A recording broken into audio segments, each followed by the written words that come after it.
Hi hello friends, welcome back to my channel. ಎಲ್ಲರೂ ಹೇಗಿದ್ದೀರಾ? ಚೆನ್ನಾಗಿದ್ದೀರಾ? ನಾನು ಚೆನ್ನಾಗಿದ್ದೀನಿ ಫ್ರೆಂಡ್ಸ್. ಇವತ್ತು ಸ್ಕೂಲ್ಗೆ ನಾನು ಈ ರೀತಿ ರೆಡಿ ಆಗಿದ್ದೀನಿ. ಸೊ ಇವತ್ತು ನಮ್ಮ ಮನೇಲಿ ಮಾರ್ನಿಂಗು ಟಿಫನ್ನು ದೋಸೆ ಚಟ್ನಿ ತಿಂದ್ಕೊಂಡು ಸ್ಕೂಲ್ಗೆ ಹೋಗ್ಬಿಟ್ಟು ಬರ್ತೀನಿ. Hi friends, welcome back to my channel. Morning ಸ್ಕೂಲ್ಗೆ ಹೋದ್ಮೇಲೆ ಇವಾಗೇ ಮನೆಗೆ ಬಂದಿದ್ದ ತಕ್ಷಣ ಸ್ವಲ್ಪ ಹೊತ್ತು ರೆಸ್ಟ್ ತೊಗೊಂಡೆ, ಮಲ್ಕೊಂಡೆ. ಯಾಕಂದರೆ ಬೆಳಗ್ಗಿಂದ ಸಾಯಂಕಾಲವರೆಗೂ ಸ್ಕೂಲಲ್ಲಿ ಓಡಾಡೋದು, ಅಲ್ಲೇ ಕುತ್ಕೊಂಡಿರೋದು ನಿಂತ್ಕೊಂಡಿರೋದು ಜಾಸ್ತಿ ಇರುತ್ತಲ್ವ. ಸೊ ಅದಕ್ಕೆ ಒಂದು ಸ್ವಲ್ಪ ರೆಸ್ಟ್ ಕೊಡೋಣ ಬಾಡಿಗೆ ಅಂತ ಒಂದು ಹಾಫ್ ಆನ್ ಅವರ್ ಮಲ್ಕೊಂಡಿದ್ದೆ. ಹಾಗೆ ಪಾಪನೂ ಮಲ್ಕೊಂಡ್ಬಿಟ್ಟಿದ್ದಾಳೆ. ನಾನು ಬರೋಷ್ಟೊತ್ತಲ್ಲಿ ಯಾವಾಗಲೂ ಆಟ ಆಡಿಕೊಂಡು ನಾನು ಬಂದಿದ್ದ ತಕ್ಷಣ ಮಮ್ಮಿ ಅಂತ ಇದ್ದವಳು ಇವತ್ತು ಮಲ್ಕೊಂಡ್ಬಿಟ್ಟಿದ್ದಾಳೆ. ಹಾಗೆ ತೊಟ್ಲಲ್ಲಿ ಮಲ್ಕೊಂಡ್ಬಿಟ್ಟಿದ್ದಾಳೆ ಹೊರಗಡೆ. ಸೊ ಇವಾಗ ಲಾಕ್ ಮಾಡೋಣ ಅಂತ ಅಂದ್ಬಿಟ್ಟು ಲಾಕ್ ಮಾಡೋಣ ಅಂತ ಬಂದೆ. ಇವತ್ತು ನೈಲ್ ಪಾಲಿಷ್ ಹಾಕ್ಕೊಂಡಿದ್ದೀನಿ. ತುಂಬ ದಿವಸ ಆದಮೇಲೆ ನಾನು ನೈಲ್ ಪಾಲಿಷ್ ಹಾಕ್ಕೊಂಡಿದ್ದೀನಿ. ಎಷ್ಟೊಂದು ಇದ್ದಾವೆ ಮೇಕಪ್ ಪ್ರಾಡಕ್ಟ್ಸು, ಅದರಲ್ಲಿ ನನಗೆ ಇಂಟ್ರೆಸ್ಟೇ ಬರೋಲ್ಲ. ಮೇಕಪ್ ಮಾಡ್ಕೊಳ್ಳೋಣ, ಅದು ಹಾಕ್ಕೊಳ್ಳೋಣ, ಇದು ಹಾಕ್ಕೊಳ್ಳೋಣ ಅಂತ ಅನಿಸೋದೇ ಇಲ್ಲ ನನಗೆ. ಯಾಕಂದರೆ ಯಾವಾಗಲೂ ಮನೆಯಲ್ಲೇ ಇರ್ತೀವಿ, ಆಮೇಲೆ ಎಲ್ಲೂ ಹೋಗೋದಿಲ್ಲ, ಏನೂ ಇಲ್ವಲ್ಲ. ಸೊ ಏನಕ್ಕೆ ಅವೆಲ್ಲ ಅಂತ ಅನಿಸ್ಬಿಡುತ್ತೆ. ಆಮೇಲೆ ಈ ಮೂಡ್ ಸ್ವಿಂಗ್ಸ್ಗೆ, ಇವಾಗಿರೋ ನನ್ನ ಬ್ಯುಸಿ ಟೈಮ್ಗೆ ಇದಕ್ಕೆಲ್ಲ ಟೈಮೇ ಇಲ್ಲ ಅನಿಸುತ್ತೆ ನನಗೆ. ಸೊ ಅದಕ್ಕೆ ಏನೂ ಹಾಕ್ಕೊಳ್ಳಲ್ಲ. ಬಟ್ ಇವತ್ತು ಹಾಕ್ಕೊಳ್ಳೋಣ ಅನಿಸ್ತು, ಅದಕ್ಕೆ ಹಾಕ್ಕೊಂಡೆ. ಆಮೇಲೆ ಎಷ್ಟೊಂದು ಪ್ರಾಡಕ್ಟ್ಸ್ ಎಲ್ಲ ಇದೆಯಲ್ಲ, ಸೊ ಅದೆಲ್ಲ ನಾನು ಯೂಸ್ ಮಾಡ್ದಿರೇ ಎಷ್ಟೊಂದು ಹೋಗ್ತಾ ಇದ್ದಾವೆ. ಅದಕ್ಕೆ ನನ್ನ ಕಂಡು ಯಾವಾಗಲೂ ಬೈತಾ ಇರ್ತಾರೆ, ನೀನು ತೊಗೊತೀಯ ಅಷ್ಟೇ, ಯೂಸ್ ಮಾಡಲ್ಲ, ಅಲ್ಲೇ ಹಂಗೆ ಬಿಸಾಕ್ತೀವಿ, ಬಿಟ್ಬಿಡ್ತೀಯ ಅಂತ ಅಂದ್ಬಿಟ್ಟು. ಅವಾಗ ನಾನು ಹೇಳೋದು, ಎಲ್ಲಾದರೂ ಕರ್ಕೊಂಡು ಹೋಗ್ರಿ, ನೀವು ಕರ್ಕೊಂಡೋದ್ರೆ ತಾನೇ ನಾನು ಅದೆಲ್ಲ ಹಾಕ್ಕೊಂಡು ಬರೋಕ್ಕಾಗುತ್ತೆ. ಮನೇಲಿದ್ದಾಗ ಅದೆಲ್ಲ ಹಾಕ್ಕೊಂಡು ಕುತ್ಕೊಳ್ಳೋಕ್ಕಾಗುತ್ತಾ ಅಂತ ನಾನು ನನ್ನ ಹಸ್ಬೆಂಡ್ ಕೇಳ್ತೀನಿ. ಅವಾಗ ಸೈಲೆಂಟಾಗಿ ಬಿಡ್ತಾರೆ ನನ್ನ ಹಸ್ಬೆಂಡು. ಸೊ ಹೀಗೆ ಎಲ್ಲ ಇದಾಗ್ಬಿಟ್ಟಿದೆ. ಮೊದಲಾದರೂ ರೀಲ್ಸ್ ಮಾಡ್ತಾಯಿದ್ದೆ. ಸೊ ಇವಾಗ ಟೀಚರು ರೀಲ್ಸ್ ಮಾಡಿದ್ರೆ ಹೆಂಗೆ ಅಂತಾನು ಕೆಲವ್ರು ಅನ್ಕೋತಾರೆ. ಸೊ ಏನಂದರೆ ನಮ್ಮ ಸ್ಕೂಲಲ್ಲಿ ಮಕ್ಕಳು ಅವ್ರ ಪೇರೆಂಟ್ಸು ಎಷ್ಟೊಂದು ಜನ ನೋಡೋರಿದ್ದಾರೆ. ಇವಾಗ ನಾನು ವ್ಲಾಗ್ಸು ಇವಾಗ ಬರ್ತಾಯಿಲ್ಲ ಬಿಡಿ, ಇವಾಗ ನೋಡ್ತಾ ಇಲ್ಲ. ಬಟ್ ಸ್ಟಾರ್ಟಿಂಗಿಂದ ಆಗ್ತಾಯಿದ್ದಲ್ಲ, ಸೊ ಅದು ವೀಡಿಯೋಸು ನೋಡ್ತಾ ಇದ್ದಾರೆ. ಇವಾಗ ಇನ್ಮೇಲೆ ನಾನು ಹಾಕೋ ವೀಡಿಯೋಸು ಕೂಡ ನೋಡ್ತಾರೆ. ಸೊ 1 ಮಂತ್ ಗ್ಯಾಪ್ ಆಗಿರೋದಕ್ಕೆ ವ್ಯೂಸೇ ಇಲ್ಲ. ಸೊ ಇನ್ನೇನು ಮಾಡೋಕ್ಕಾಗಲ್ಲ. ದಿನ ಶಾರ್ಟ್ಸ್ ಮಾಡ್ಕೊಂಡು ಹೋಗ್ಬೇಕು, ದಿನ ವೀಡಿಯೋಸ್ ಮಾಡ್ಕೊಂಡು ಹೋಗ್ತಾ ಇರಬೇಕು. ಆವಾಗ ಹಂಗೆ ವ್ಯೂಸ್ ಜಾಸ್ತಿ ಆಗುತ್ತೆ. ಸೊ ನಾನಂತೂ ಇವಾಗ ಸ್ಕೂಲ್ಗೆ ಹೋಗ್ತಾ ಇರೋದ್ರಿಂದ ಯೂಟ್ಯೂಬ್ ಪೇಮೆಂಟ್ ಬಗ್ಗೆ ಅಷ್ಟೊಂದು ನನಗೆ ನಿರೀಕ್ಷೆನೇ ಇಲ್ಲ. ಬಂದರೆ ಬರಲಿ, ಬಿಟ್ಟರೆ ಬಿಟ್ಟಾಗಲಿ ಬಿಡು ಅಂತ ಅಂದ್ಬಿಟ್ಟು ಬಿಟ್ಬಿಟ್ಟಿದ್ದೀನಿ. ನಂಗೆ ಅದು ಅವಶ್ಯಕತೆಯೇ ಇಲ್ಲ. ಸೊ ದುಡಿತಾ ಇದ್ದೀನಲ್ಲ, ಸೊ ಸಾಕು ಅದು ಅಂತ ಅನಿಸ್ಬಿಡುತ್ತೆ. ನೋಡೋಣ, ಇದರಿಂದೇನು ಯಾವಾಗ ಬರುತ್ತಾ ಏನೋ ಗೊತ್ತಿಲ್ಲ. ನಾವು ಆಸೆ ಪಟ್ಟಷ್ಟು, ನಾವು ಎಕ್ಸ್ಪೆಕ್ಟ್ ಮಾಡಿದಷ್ಟು ಅದು ಬರೋದಿಲ್ಲ. ನಾನಂತೂ ಬಿಟ್ಟಾಕ್ಬಿಟ್ಟಿದ್ದೀನಿ. ಬಟ್ ಏನಕ್ಕೆ ಮಾಡ್ತಾಯಿದ್ದೀನಿ ಯೂಟ್ಯೂಬು ಅಂತಂದರೆ, ಇದಂದರೆ ನನಗೆ ಇಷ್ಟ ಮಾಡೋಕ್ಕೆ. ಲಾಗ್ಸು ಚಿಕ್ಕ ವಯಸ್ಸಿಂದನೂ ಅಷ್ಟೇ. ನನಗೇನು ಅನಿಸುತ್ತೋ ಪ್ರತಿಯೊಂದು ಶೇರ್ ಮಾಡ್ಕೊಬೇಕು, ಯಾರಾದರೂ ಫ್ರೆಂಡ್ಸ್ ಮಾಡ್ಕೊಬೇಕು, ಈ ಥರ ಎಲ್ಲ ನಂಗೆ ತುಂಬ ಇಷ್ಟ. ಅದಕ್ಕೆ ನಾನು ಯೂಟ್ಯೂಬ್ ಮಾಡ್ತಾಯಿದ್ದೀನಿ. ಇದೊಂಥರ ಫ್ಯಾಷನ್ ಅಂದ್ಕೊಬೋದು. ಸೊ ಲಾಗ್ಸ್ ಮಾಡ್ತಾಯಿದ್ದೀನಿ. ಇದು ಏನೇನೋ ಪ್ಲ್ಯಾನ್ಸ್ ಅನಿಸುತ್ತೆ, ಈ ಥರ ಮಾಡೋಣ, ಆ ಥರ ಮಾಡೋಣ, ಒಂದು ಸ್ವಲ್ಪ ಡಿಫ್ರೆಂಟಾಗಿ ಮಾಡೋಣ ಅಂತೆಲ್ಲ ಅನಿಸುತ್ತೆ. ಆದರೆ ಏನು ಅಂದರೆ, ಇವಾಗ ಇರೋ ಮೂಡ್ ಸ್ವಿಂಗ್ಸ್ಗೆ, ಟಯರ್ಡ್ಗೆ, ಸ್ಕೂಲ್ಗೆ ಹೋಗ್ಬಿಟ್ಟು ಬರ್ತಾಯಿದ್ದೀನಲ್ಲ, ಸೊ ಅದಕ್ಕೆಲ್ಲ, ಈ ಕ್ಲೈಮೇಟ್ಗೆ, ನನಗೆ ಹೆಲ್ತ್ ಇಶ್ಯೂ ಆಗಿರೋದಕ್ಕೆ, ಆಮೇಲೆ ಓದೋದೆಲ್ಲ ಇರೋದಕ್ಕೆ, ಸೊ ಯಾವುದೂ ಆಗಲ್ಲ. ಬಟ್ ಆ್ಯಕ್ಟಿವ್ ಆಗಿರಬೇಕು. ಸೊ ನೋಡೋಣ, ಇನ್ಮೇಲೆ ರೀಲ್ಸ್ ಮಾಡ್ತೀನಿ. ಯಾವ ಥರ ರೀಲ್ಸ್ ಮಾಡಬೇಕು ಅಂತ ಪ್ಲ್ಯಾನ್ ಮಾಡ್ಕೊಂಡಿದ್ದೀನಿ. ಸೊ ಆ ಥರ ರೀಲ್ಸ್ ಮಾಡ್ತೀನಿ. ಸೊ ರೀಲ್ಸು ನೋಡಿ, ನನ್ನ ಲಾಗ್ಸು ನೋಡಿ ಸಪೋರ್ಟ್ ಮಾಡಿ ಅಂತ ಹೇಳ್ತಾ, ಆಮೇಲೆ ಇವತ್ತು ಒಬ್ಬರು ಯಾರೋ ಕಮೆಂಟ್ ಮಾಡಿದರು, ತುಂಬ ದಿನ ಆಗಲಾಯ್ತಲ್ಲ ಲಾಗ್ಸ್ ಮಾಡಿ, ಯಾರು ಕಮೆಂಟ್ ಮಾಡೋರೇ ಇಲ್ಲ. ಸೊ ಪಾಪ ಬರ್ಡೇಗೆ ಕಮೆಂಟ್ ಬಂದಿತ್ತು. ಇದಾದಮೇಲೆ ನೆನ್ನೆ ವಿಡಿಯೋಗೆ ಕಮೆಂಟ್ ಬಂತು. ಸೊ ಏನಾಯಿತು ನಿಮ್ಮ ರಿಸಲ್ಟು ಅಂತ ಕೇಳಿದ್ರು. ಅಂದರೆ BEd ಎಕ್ಸಾಮ್ ಬರೆದ್ಬಿಟ್ಟು ಬಂದಲ್ಲ. ಸೊ ಏನು ನನ್ನ ರಿಸಲ್ಟು ಅಂತಂದರೆ, ಸೊ ನಿಜವಾಗ್ಲೂ ನನಗೆ ಗೊತ್ತಿರಲಿಲ್ಲ ರಿಸಲ್ಟ್ ಇವತ್ತೇ ಅಂತ ಅಂದ್ಬಿಟ್ಟು. ಅಂದರೆ ಇವತ್ತಂದರೆ ರಿಸಲ್ಟ್ ಬಂದಿದ್ದ ದಿನ. ಸೊ ನಂಗೆ ರಿಸಲ್ಟ್ ಬರುತ್ತೆ ಅಂತ ಗೊತ್ತಿರಲಿಲ್ಲ. ಮಕ್ಕಳನ್ನೆಲ್ಲ ಆಟ ಆಡೋಕ್ಕೆ ಬಿಟ್ಟಿದ್ರು. ಸೊ ನಾನು ನೋಡಿಕೊಂಡು ಆಚೆ ಕಡೆ ಮಕ್ಕಳು ಆಟ ಆಡ್ತಾಯಿದ್ದು ಅಲ್ಲೇ ನೋಡಿಕೊಂಡು ಇದ್ದೆ.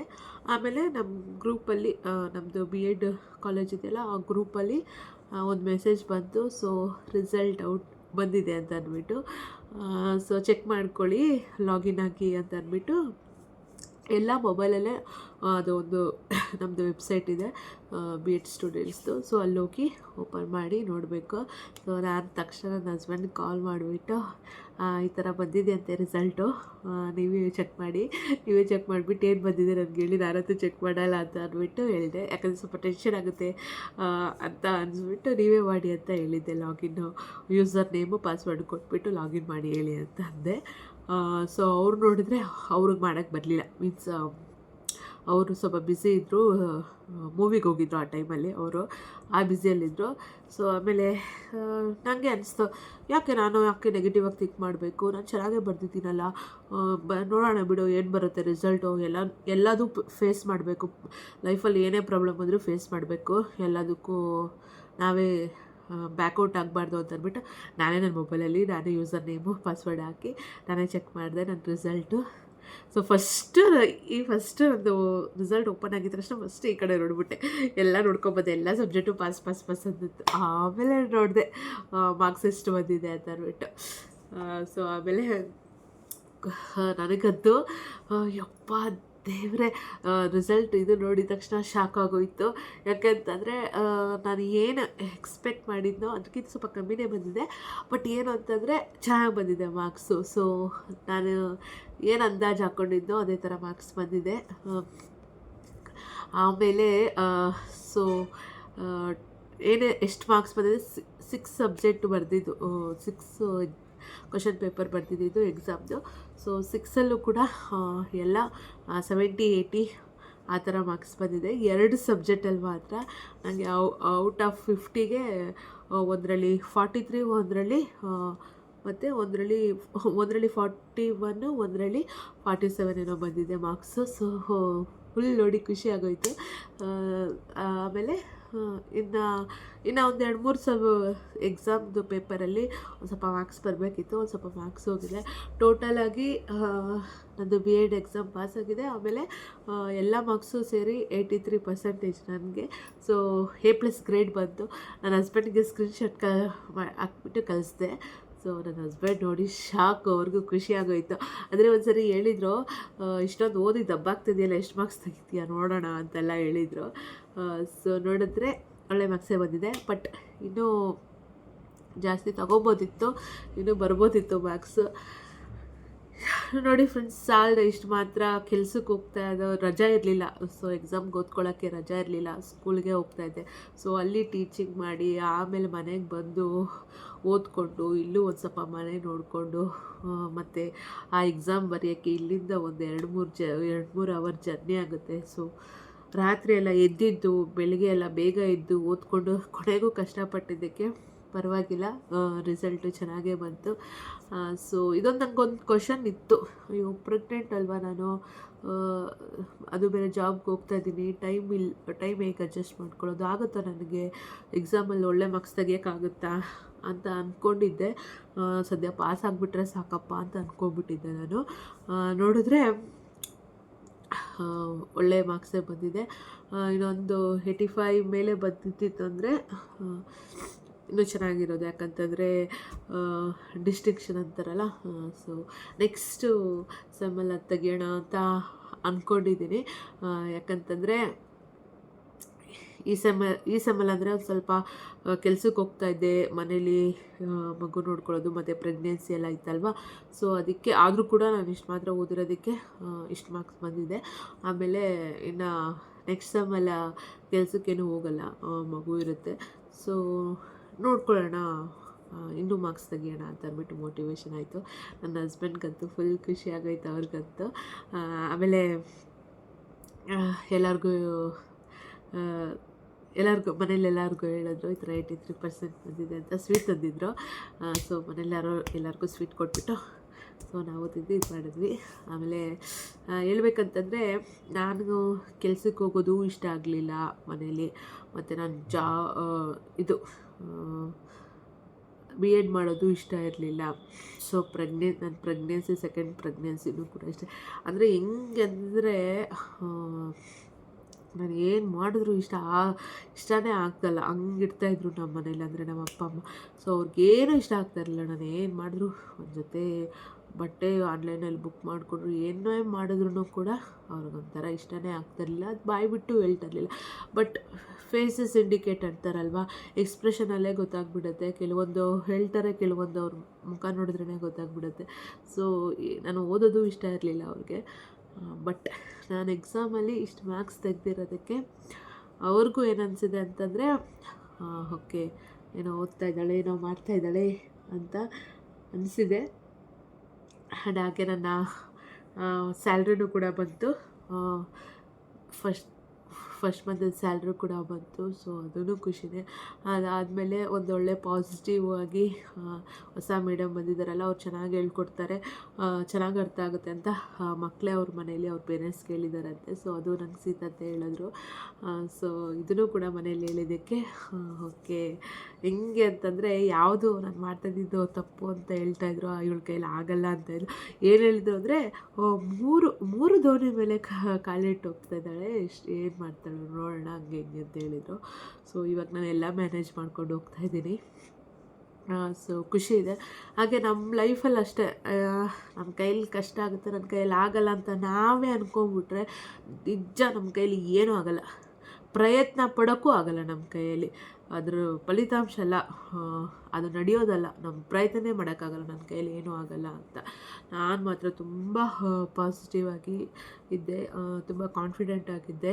ಹಾರ್ಡ್ ವರ್ಕ್ ಮಾಡೋಣ, ಕಷ್ಟಪಟ್ಟರೆ ಯಾವುದಾದ್ರೂ ಬಂದೇ ಅದ್ರ ಪ್ರತಿಫಲ ಬಂದೇ ಬರುತ್ತೆ ಅಂದ್ಕೊಂಡು, ಮೇಯ್ನ್ ಯಾವುದಕ್ಕೂ ಜಾಸ್ತಿ ಥಿಂಕ್ ಮಾಡಬಾರ್ದು, ಟೆನ್ಷನ್ ತೊಗೊಬಾರ್ದು, ಪ್ರೆಷರ್ ತೊಗೊಬಾರ್ದು ಅಂತ ಅಂದ್ಬಿಟ್ಟು ನಾನು ಫಿಕ್ಸ್ ಆಗಿ ಆರಾಮಾಗಿ ಆಲ್ ಈಸ್ ವೆಲ್ ಅನ್ನೋ ಥರ ಎಲ್ಲ ಸರಿ ಹೋಗುತ್ತೆ, ಎಲ್ಲ ಅಂದ್ಕೊಂಡಂಗೆ ಆಗುತ್ತೆ, ಒಳ್ಳೆಯದಾಗುತ್ತೆ ಅಂತ ಅಂದ್ಬಿಟ್ಟು ನಾನು ಪ್ರಯತ್ನ ಪಟ್ಟಿದ್ದು. ಸೊ ಇವಾಗ ಎಲ್ಲದರಲ್ಲೂ ನನಗೊಂದು ಸ್ವಲ್ಪ ಸಕ್ಸಸ್ ಸಿಕ್ಕಿದೆ.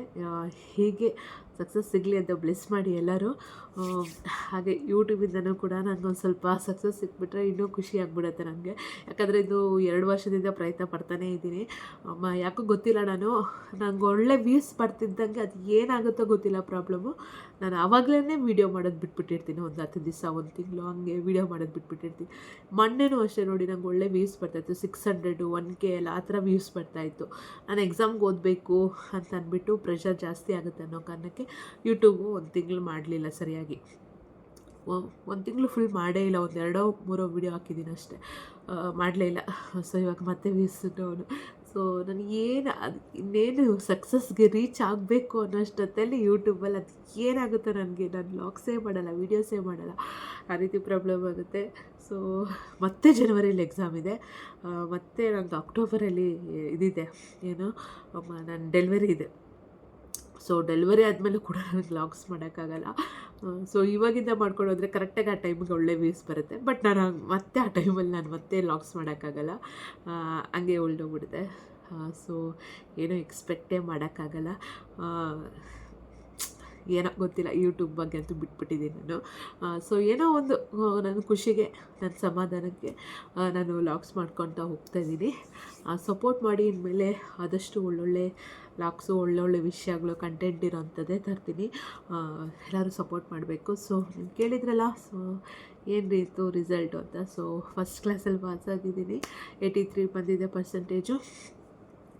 ಸೊ ನೆಕ್ಸ್ಟ್ ಸೆಮ್ಮಲ್ಲಿ ಇನ್ನೂ ಜಾಸ್ತಿ ತೊಗೊಬೇಕು. ಯಾಕಂದರೆ ಬರೀ ಒಂದು ಸೆಮ್ಮಲ್ಲಿ ಜಾಸ್ತಿ ಮಾರ್ಕ್ಸ್ ತೊಗೊಂಡು ಇನ್ನು ಮಿಕ್ಕಿದ್ರಲ್ಲಿ ನಮ್ಮದು ಗ್ರಾಫ್ ಡೌನ್ ಆಗಬಾರ್ದು, ಏನಿದ್ರು ಗ್ರಾಫ್ ಜಾಸ್ತಿನೇ ಆಗಬೇಕು. ಸೊ ನಾವಿರೋಂಥ ಇದರಲ್ಲಿ ಜನ್ರಲ್ ಅಲ್ವಾ ನಾವಿರೋದು. ಸೊ ನಮಗೆ ಯಾವುದಾದ್ರೂ ಗೋರ್ಮೆಂಟ್ ಜಾಬ್ ಆಗಲಿ, ಇಲ್ಲ ಒಂದು ಒಳ್ಳೆ ಜಾಬ್ ಆಪರ್ಚುನಿಟಿ ಬೇಕು ಅಂತಂದರೆ ನಿಜವಾಗ್ಲೂ ನಾವು ಜಾಸ್ತಿನೇ ಮಾರ್ಕ್ಸ್ ತೆಗಿಬೇಕು, ಮೆರಿಟ್ ಇರಬೇಕು. ಆ್ಯಂಡ್ ನೆಕ್ಸ್ಟು CET ಎಕ್ಸಾಮ್ ಬರೀಬೇಕು ಅಂತಂದರೆ ನಮಗೆ ಎಲ್ಲ ನಾಲೆಜು ಜಾಸ್ತಿನೇ ಇರಬೇಕು.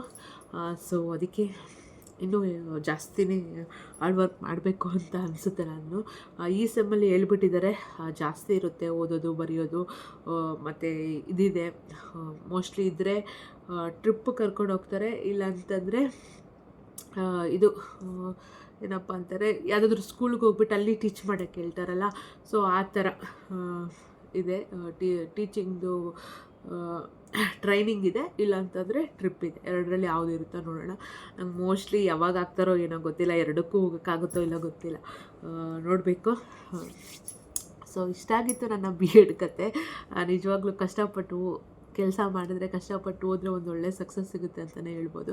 ಅದು ಪ್ರೆಗ್ನೆಂಟೇ ಇರಲಿ, ಮನೇಲಿ ಎಷ್ಟೇ ಮಕ್ಕಳಿರಲಿ, ಏನೇ ಪ್ರಾಬ್ಲಮ್ ಇರಲಿ, ಸೊ ನಾವು ಕೆಲ್ಸಕ್ಕೆ ಹೋಗ್ತಾಯಿದ್ರು ಕೂಡ ನಾವು ಚೆನ್ನಾಗಿ ಓದಿ ಎಕ್ಸಾಮಲ್ಲಿ ಬರೆದ್ರೆ ಒಳ್ಳೆ ರಿಸಲ್ಟ್ ಸಿಗುತ್ತೆ.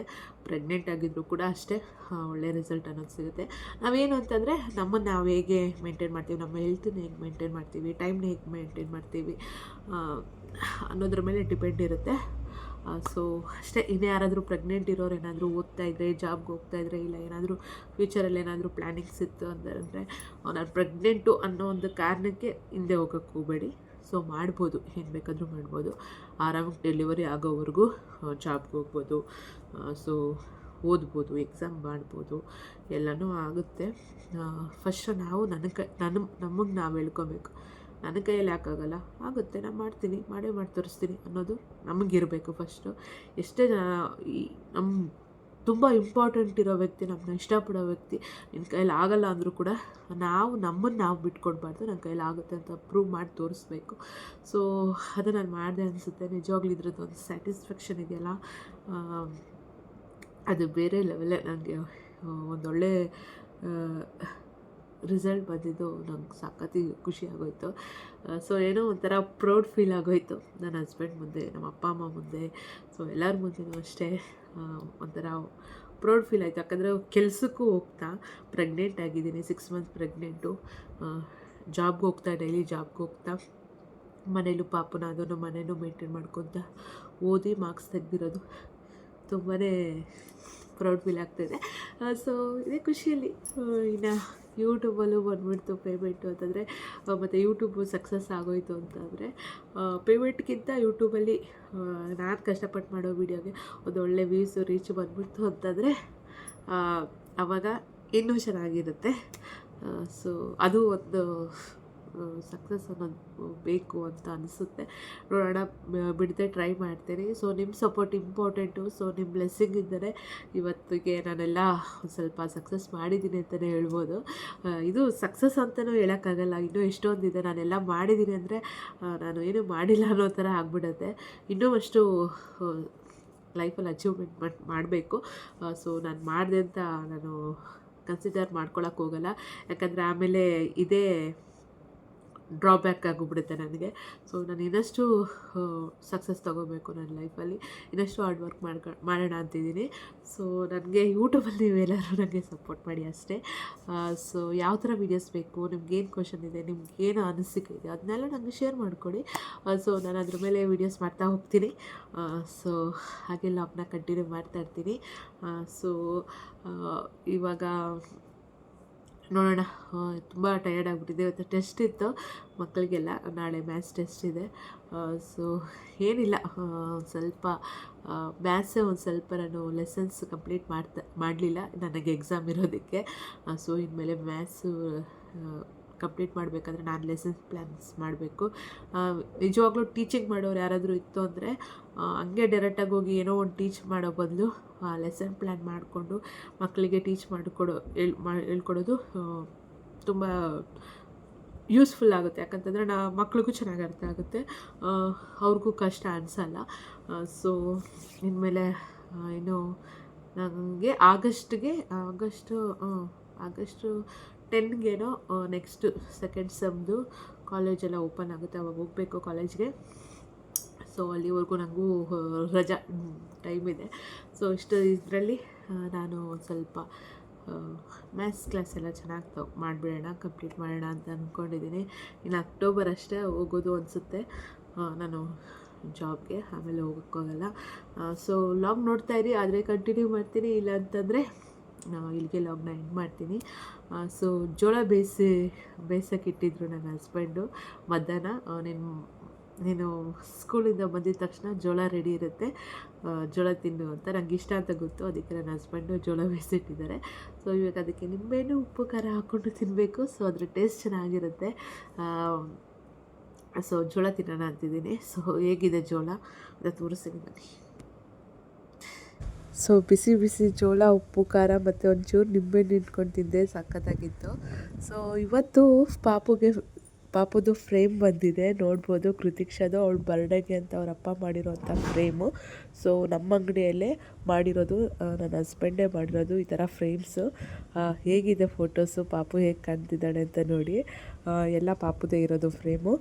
ಹಾಗೆ ಮಧ್ಯ ಮಧ್ಯದಲ್ಲಿ ಫ್ಯಾಮ್ಲಿದು ಕೂಡ ಒಂದು 2-3 ಫೋಟೋ ಹಾಕಿದ್ದೀವಿ. ಪಾಪುದು ಫ್ರೇಮ್ ಫೋಟೋ ಮಾತ್ರ ಸಖತ್ತಾಗಿ ಕಾಣಿಸ್ತಾ ಇತ್ತು. ಸೊ ಒಂದು ಮೆಮರಿಗೋಸ್ಕರ ಒಂದು ವರ್ಷದಿಂದ ಇಲ್ಲಿವರೆಗೂ ಯಾವ್ಯಾವ ಫೋಟೋಸ್ ಇತ್ತು ಚೆನ್ನಾಗಿರೋದು ಅದನ್ನೆಲ್ಲ ಹಾಕಿ ಮಾಡಿಸಿದ್ದೀವಿ ಫ್ರೇಮು. ಸೊ ನೋಡಿ, ಇಲ್ಲಿ ನಾವು ಹಾಕ್ತಾಯಿದ್ದೀವಿ. ಚೆನ್ನಾಗಿ ಕಾಣುತ್ತೆ. ನಾನು ಹೇಳ್ತಾ ಇದ್ದೆ ಅವ್ರಿಗೆ, ಇಲ್ಲಿಗಿಂತ ಆ ಬ್ಯಾಕ್ಗ್ರೌಂಡ್ ಚೆನ್ನಾಗಿರುತ್ತೆ. ಸೊ ಬ್ಲ್ಯಾಕ್ ಫ್ರೇಮ್ ಇರೋದಕ್ಕೆ ಆ ಬ್ಯಾಕ್ಗ್ರೌಂಡಲ್ಲಿಟ್ಟು ಅಲ್ಲಿ ಹಾಕಿದ್ರೆ ಚೆನ್ನಾಗಿರುತ್ತೆ ಅಂತ ಹೇಳ್ತಾ ಇದ್ದೆ. ಬಟ್ ಅಲ್ಲಿ ಏನು ಅಂತಂದರೆ ಇದಿಲ್ಲ, ಮಳೆ ಇಲ್ಲ, ಅದಕ್ಕೆ ಸದ್ಯಕ್ಕೆ ಇಲ್ಲೇ ಹಾಕಿದ್ದೀವಿ. ಸೊ ನೋಡಿದ್ರಲ್ಲ ಫ್ರೆಂಡ್ಸ್, ಇವತ್ತಿನ ಲಾಗ್ ಇಷ್ಟೇ ಆಗಿತ್ತು. ಈ ಲಾಗ್ ಏನಾದರೂ ನಿಮ್ಗೆ ಇಷ್ಟ ಆಗಿದ್ದರೆ ಪ್ಲೀಸ್ ನನಗೆ ಕಮೆಂಟ್ ಮೂಲಕ ತಿಳಿಸಿ. ಹಾಗೆ ನಿಮ್ಗೆ ಡೌಟ್ಸ್ ಇದ್ದರೆ ನನಗೇನಾದರೂ ಕೇಳೋದಿತ್ತು ಅಂದರೆ ಕಮೆಂಟ್ ಮೂಲಕ ತಿಳಿಸಿ. ಆಮೇಲೆ ಹೊಸಬ್ರು ನೋಡ್ತಾ ಇದ್ದರೆ ಪ್ಲೀಸ್ ನನ್ನ ಚಾನಲ್ಗೆ ಸಬ್ಸ್ಕ್ರೈಬ್ ಆಗಿ ನೋಡಿ. ಹಾಗೆ ಎಲ್ಲರೂ ನಂಗೆ ಸಪೋರ್ಟ್ ಮಾಡಿ ಅಂತ ಕೇಳ್ತಾ, ಮತ್ತು ನಾನು ಮುಂದಿನ ಲಾಗಲ್ಲಿ ಭೇಟಿ ಆಗ್ತೀನಿ. Thanks for watching. By everyone.